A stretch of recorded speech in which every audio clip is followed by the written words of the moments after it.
감사합니다. 오늘은 요한의 믿음입니다. 태초에 말씀이 계시니라. 이 말씀이 하나님과 함께 계셨으니 이 말씀은 곧 하나님이시니라. 이게 가을이 가고 있습니다. 조금 아쉽죠? 꽃이 벌써 져가고 있어요. 양평에는 설이 내렸다고 우리 영선 목사님 오늘 좀 아쉬워 하시더라고요. 그래서 오늘은 시를 한 수 읽으려고 합니다. 구상 시인의 꽃자리. 여러분들 아마 잘 아시는 시일 거예요. 반갑고 고맙고 기쁘다. 앉은 자리가 꽃자리이니라. 네가 시방 가시방석처럼 여기는 너의 앉은 그 자리가 바로 꽃자리니라. 앉은 자리가 꽃자리니라. 앉은 자리가 꽃자리니라. 네가 시방 가시방석처럼 여기는 너의 앉은 그 자리가 바로 꽃자리이니라. 나는 내가 지은 감옥 속에 갇혀 있다. 너는 네가 만든 쇠사슬에 매여 있다. 그는 그가 엮은 동아줄에 엮여 있다. 우리는 저마다 스스로의 굴레에서 벗어났을 때 그제서야 세상이 바로 보이고 삶의 보람과 기쁨을 맛본다. 앉은 자리가 꽃자리니라. 네가 시방 가시방석처럼 여기는 너의 앉은 그 자리가 바로 꽃자리니라. 어떠세요? 좋죠? 네. 우리는 자기 자리가 얼마나 복된 자리인지를 몰라요. 여러분 지금 앉아있는 이 자리가 복된 자리입니다. 그리고 우리 마음속에 뭔가 좀 더 있었으면, 더 좋은 일이 생겨났으면, 더 좀 부유해졌으면, 좀 더 사람들이 나를 좋아해 줬으면 하는 생각들을 가지고 있지만 사실은 그게 욕심일 경우가 많아요. 하나님은 이미 우리에게 많은 것을 주셨고 우리에게 좋은 꽃자리를 주셨다는 걸 우리가 믿어야 됩니다. 예, 정말입니다. 우리가 이렇게 앉아서 하나님을 예배할 수 있다는 것 얼마나 큰 축복인지 몰라요. 많은 사람들이 하나님을 모르고 방황하고 또 다른 신들을 찾아서 헤매고 있을 때에 우리는 유일하신 하나님, 전능하신 하나님, 사랑의 하나님을 만나서 예수 믿고 구원받고 교회에 와서 예배 드릴 수 있다는 이 특권을 가지고 있다는 것, 우리는 이 가을에 이 시 한 편과 함께 잘 생각을 하고 감사해야 될 것으로 생각이 듭니다. 요한은 예수님으로부터 사랑을 많이 받은 제자였습니다. 사랑을 많이 받았다라고 하는 것은 그만큼 사랑할 수 있는 가능성이 많다, 이렇게 볼 수가 있겠습니다. 요한은 많은 초대교회 제자들과 신자들이 박해 때문에 순교를 당했음에도 불구하고 생명을 오래 지속을 했어요. 상당히 오랜 기간 살았던 것 같아요. 거의 100세에 가깝게 살았던 것 같습니다. 그는 성경책을 요한복음을 썼어요.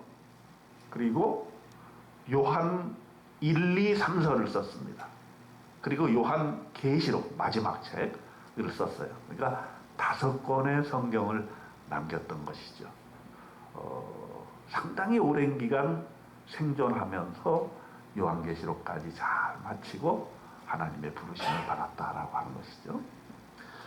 그 요한복음에 보게 될 것 같으면은 공관복음하고 좀 다른 점이 몇 가지가 있어요. 공관복음 하면 마태, 마가, 누가복음을 공관복음이라 그래요. 같이 관, 본다 이런 말이에요. 그래서 상당히 비슷한 시각에서 보는데 요한복음은 읽어보면 다른 세 복음서하고는 조금 다르게 내용도 좀 다른 면이 있고 개인에 대한 강조가 많이 있어요.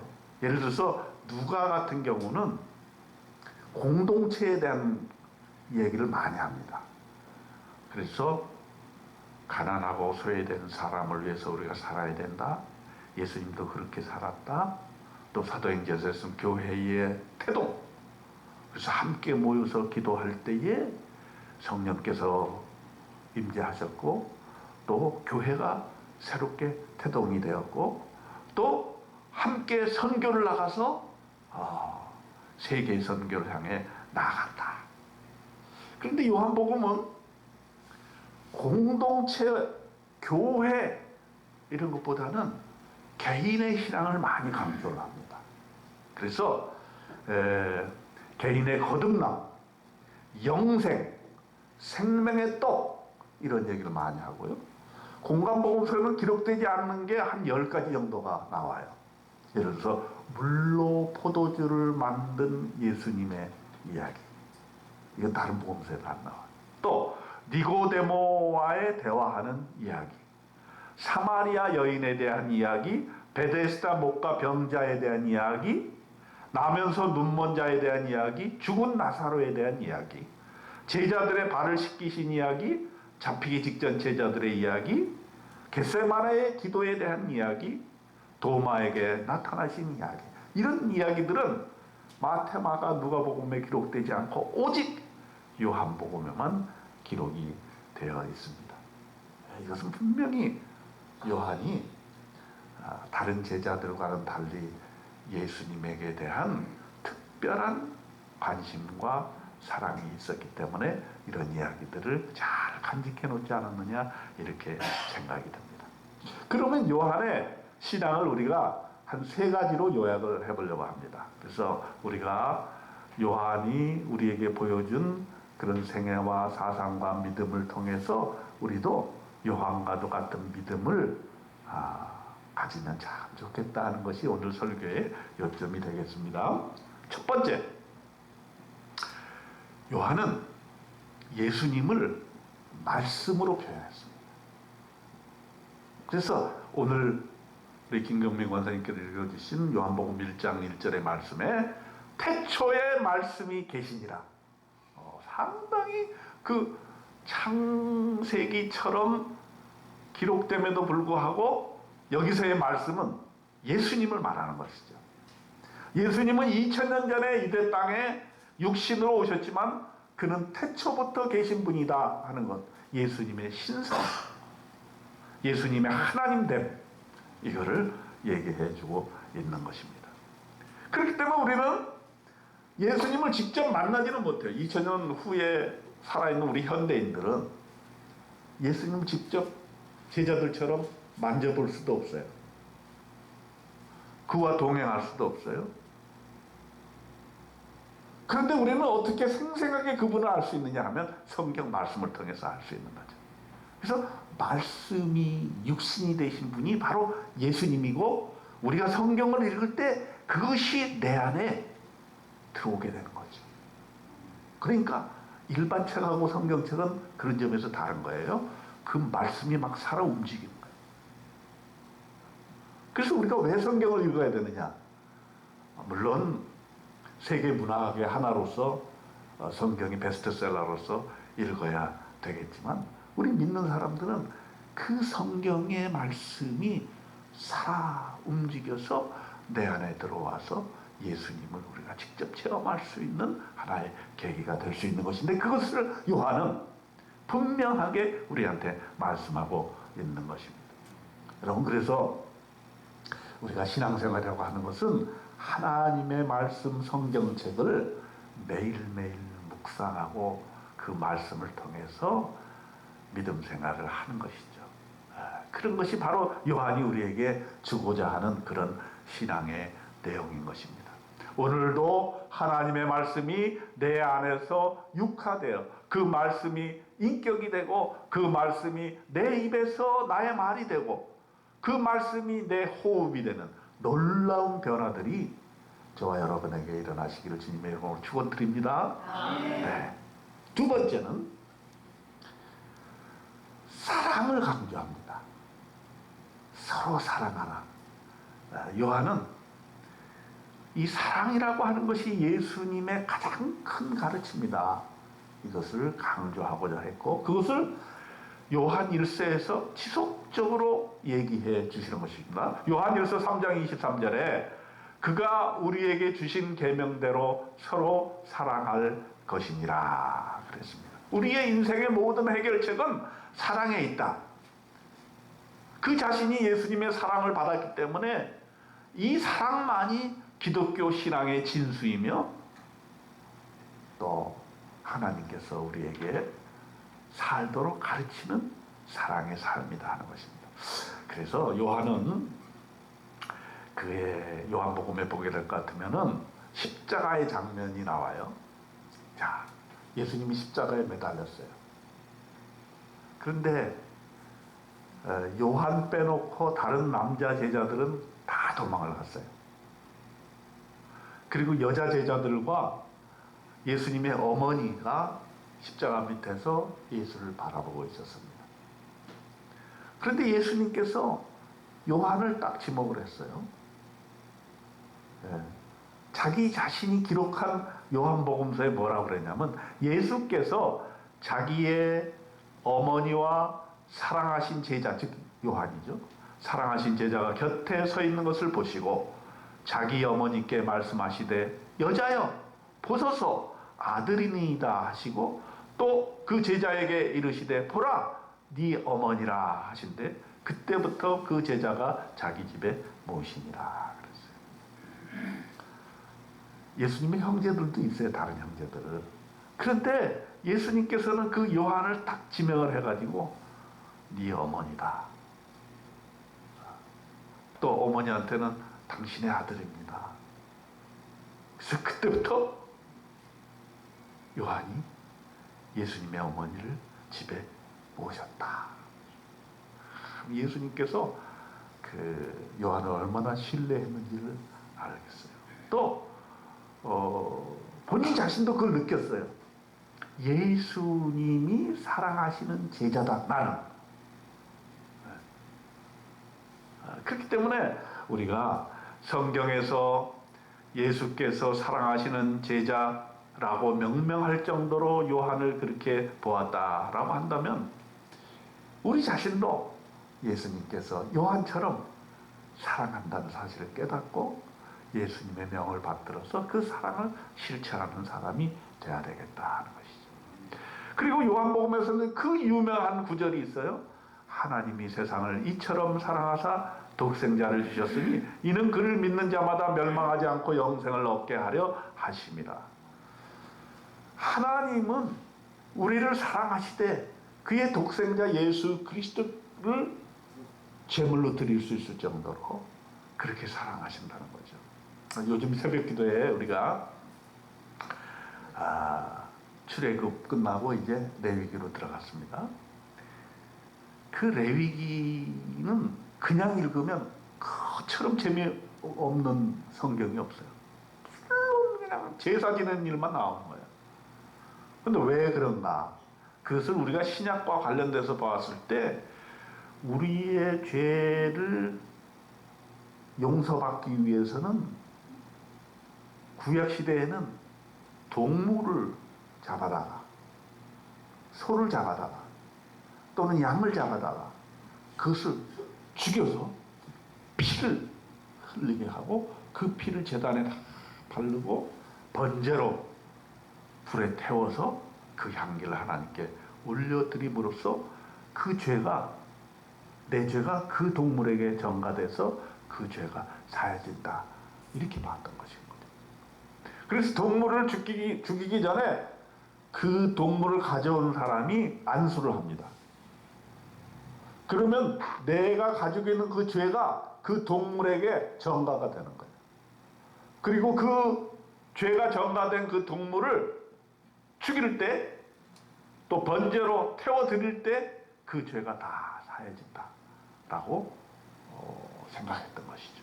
그게 이제 구약의 제사고, 신약에 와서는 뭐냐면 그 동물의 역할을 예수님이 해주시는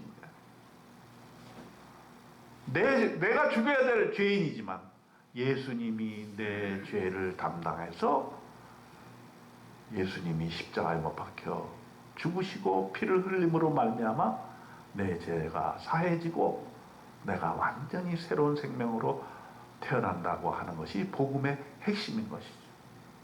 그러므로 저와 여러분은 하나님께서 얼마나 나를 사랑하셨으면 나를 불러주셨고 나로 하여금 예수를 믿게 하시고 또 예수께서 내 죄를 위해서 십자가에 못 박혀 죽으심으로 말미암아 내 죄사함을 받게 하시고 내가 새로운 인생으로 거듭나게 하셨는가를 알아야 되고 그것이 바로 하나님의 사랑이라는 것을 여러분은 깨달아 아시기를 바랍니다.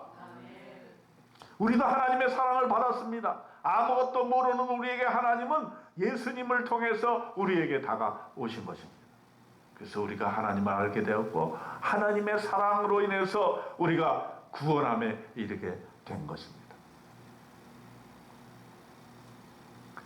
우리가 만일에 하나님의 사랑을 받은 줄로 깨달아 알면은 이제부터는 인간적인 사랑을 못 받았다고 불평불만할 이유가 없어요.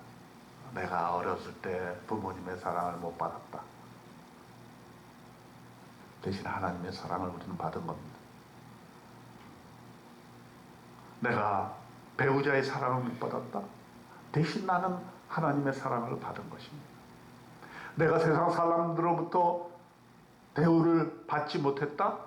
대신 나는 하나님의 사랑을 받은 것입니다.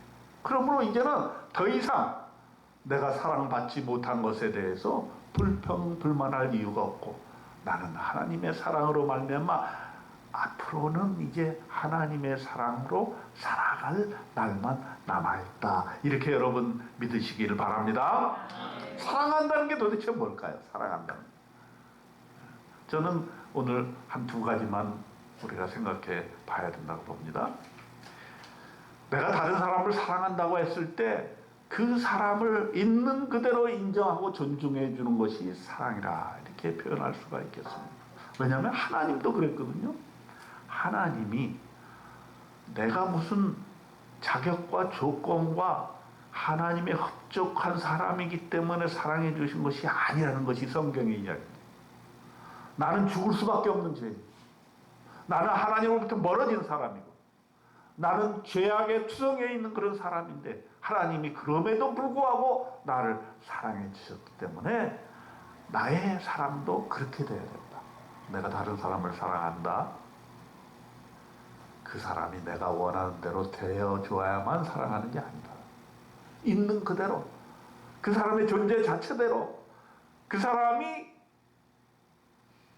원하는 삶을 살아나는 그대로 우리가 받아주고 용납해 줘야 하는 것이 하나님의 사랑이 아닌가 이렇게 생각합니다. 또 어떻게 해주는 것이 사랑일까요? 우리는 사랑한다고 말하지만은 그 사랑을 어떻게 표현하는 것이 좋을까요? 가끔 우리는 내가 원하는 식대로 하는 것이 사랑이라고 착각할 때가 많아요. 근데 그 사람은 나에게 그런 요청을 한 적이 없어요. 또 내가 원하는 사람이 되어주기를 바라는 경향이 많아요. 그러나 그 사람은 자기의 삶을 내가 원하는 대로 바꿀 이유가 전혀 없는 거예요. 그렇기 때문에 우리가 이제 다른 사람을 위해서 중보 기도를 할 때도 그 사람이 정말로 원하는 삶, 그 사람이 정말 되고 싶은 그런 삶, 그런 것을 우리가 지지해주고 도와주고 기도해줄 때에 그것이 바로 진정한 삶이 아닐까 이런 생각을 또한 해보게 됩니다. 우리가 성경에 보면은 사랑에 대해서 여러 가지 표현을 얘기하고 있습니다만 우리가 하나님의 말씀으로 충만하게 되고 또 하나님께서 우리에게 주신 사랑, 무조건적인 사랑을 우리가 안게 되었을 때 다른 사람을 향한 사랑도 그렇게 변화되리라고 우리는 생각합니다. 그래서 항상 말씀으로 충만하고 기도로 충만하게 될 때 우리가 다른 사람을 사랑할 수 있게 되고 서로 사랑하는 하나님의 말씀을 실천할 수 있지 않겠는가. 그리고 우리에게 주어진 모든 인간의 문제점들을 사랑으로 해결하려는 그런 시도가 우리 안에 필요한 것이 아닌가. 그것이 믿음으로 하는 사랑이 아닐까 이런 생각이 듭니다. 마지막으로 요한은 신앙의 미래를 제시했다는데 그의 믿음의 특징이 있습니다. 요한계시록이죠. 요한계시록 1장 8절에 보게 될 것 같으면 주 하나님이 이르시되 나는 알파와 오메가라 이제도 있고 전에도 있었고 장차 올 자요 전능한 자라 하시더라. 요한계시록을 보게 될 것 같으면 여러분 이해되지 못하는 여러 가지 이야기들이 나와요. 그런데 이 사도 요한이 마지막에 반모섬이라는 곳으로 끌려가서 거기에서 이제 여생을 보내게 되면서 이 요한계시록을 집필하게 되는데 그는 이 노년에 하나님께서 주시는 계시와 환상, 미래에 대한 내용들을 이 요한계시록에 담아놓은 것이에요. 그래서 사실은 함부로 해석할 수는 없지만은 그래도 우리가 잘 건전하게 읽으면 정말 우리 미래가 어떻게 될 것인가 하는 것을 성경의 마지막 장에서 밝히 보여주고 있는 것이 바로 요한계시록인데 이게 바로 요한의 노년의 삶의 아주 중요한 결과물이다 이렇게 보는 것이죠. 그래서 우리의 신앙생활이 저는 그렇게 생각해요. 예전에 내가 어떤 은혜를 받았다. 예전에 내가 교회 봉사를 어떻게 했다. 이것도 매우 중요하지만 앞으로의 죽을 때까지의 우리의 노년의 삶이 어떠할 것인가를 요한을 보면서 우리가 잘 생각을 해야 되는데 요한의 노년의 삶은 영화로운 노년이었다 이렇게 저는 보는 것이죠. 뭐냐 하면 물론 우리가 신앙생활 할 때 좋은 일 하고 선한 일을 하고 선교도 하고 여러 가지 해야 될 일들이 많이 있습니다만은 가장 중요한 것은 말씀에 침잠하고 기도하고 또 하나님께서 보여주시는 미래에 대해서 우리가 잘 살필 때에 요한과도 같은 그런 믿음으로 생활을 할 수가 있지 않겠느냐 하는 것입니다.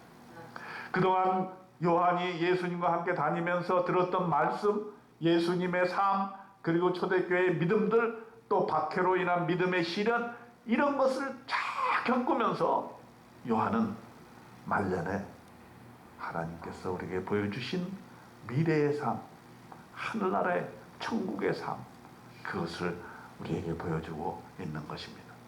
우리도 우리의 삶이 나이가 들면서 좀 신앙적인 완숙도가 있었으면 좋을 것 같아요. 예. 우리가 젊었을 때 하던 신앙생활 또 여러 가지 형태의 많은 신앙들을 다 아우르면서 원숙한 신앙의 모습으로 사람을 대할 때도 자기와 다른 사람도 받아들이고 또 하나님께서 여러 가지 형태로 그동안에 신앙의 결실물들을 주었는데 그것을 다 포용함으로써 말년에 하나님께서 주시는 은혜로 영화로운 그런 노년을 보내는 그러한 요한의 모습을 상상했을 때 우리도 좀 저렇게 나이 들어가면 좋겠다 하는 생각을 하게 됩니다. 그런 너그럽고 하야와 같은 용서의 사랑을 가지면서 노년에 다가올 수 있는 모든 질병과 죽음의 그림자를 넉넉히 겪어내면서도 영원한 천국 소망 가운데 담대하게 살아가는 그런 복된 노년 우리가 상상해 볼 수 있지 않을까 생각이 듭니다. 저와 여러분의 생의 마지막은 이렇게 하늘나라의 소망을 가지고 기쁨으로 미래를 맞이하면서 마무리하는 그런 축복된 노년 되시기를 축원드립니다. 설교를 맺겠습니다. 요한은 평생 사랑받고 사랑을 했던 사람입니다. 그런 믿음의 정수가 바로 사랑이라고 보았습니다. 그래서 서로 사랑하라 라는 것이 요한의 당부이자 예수님의 부탁이요 하나님이 기뻐하시는 신앙인의 태도라는 것을 우리에게 보여주었습니다. 요한처럼 한평생 서로 사랑하면서 살았으면 좋겠습니다. 우리가 믿음으로 기적을 일으키기도 하고 믿음으로 여러 가지 은사를 행하기도 하고 믿음으로 큰 업적을 이루기도 하지만은 가장 중요한 것은 서로 사랑하면서 사는 것이라는 것을 요한을 통해서 배우게 되고 그런 사랑하는 삶을 저와 여러분 누리시기를 주님의 이름으로 축원드립니다. 기도하겠습니다. 하나님 아버지 서로 사랑하게 도와주시옵소서. 우리가 받은 하나님의 사랑에 감격하고 그 사랑을 타인에게 부여할 수 있도록 우리를 도와주시옵소서. 이 세상에서 가장 중요한 인생의 가치, 가장 중요한 진리는 사랑이라는 것을 깨닫고 하나님의 사랑으로 사랑하는 우리가 되도록 하나님 축복하여 주시옵소서. 우리 주님 예수 그리스도의 이름으로 간절히 기도드리옵나이다. 아멘.